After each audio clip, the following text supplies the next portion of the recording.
అదేదో నువ్వు తెచ్చుకొని చెప్పవు, న్యాచురల్గా వచ్చేస్తుంది. నీకు సబ్జెక్టు కంటెంట్ తెలిసినప్పుడు కాన్ఫిడెన్స్ ఆటోమేటిక్గా వచ్చేస్తుంది. నువ్వు దాని గురించి స్పెషల్గా మళ్ళీ వర్క్ చేయాల్సిన అవసరం కాదు.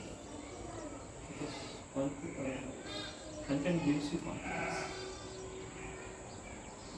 అది ఎవరైనా హెచ్ఓడి కావచ్చు, చైర్మన్ కావచ్చు, లేకపోతే కంపెనీ పనిచేస్తూ మీకు ట్రెడిషనల్ వచ్చేస్తుంది. అంతవరకు మీరు కాన్ఫిడెన్స్ స్విచ్ ఆన్ చేశారు, ఎంజాయ్ చేస్తారు. కాకపోతే అది చెప్పిన కంటెంట్ కంటెంట్ను చదవడం లేదు, చదువుతాను అర్థం చేసుకొని మన సిస్టంలో యూజ్ చేసుకోవాలి.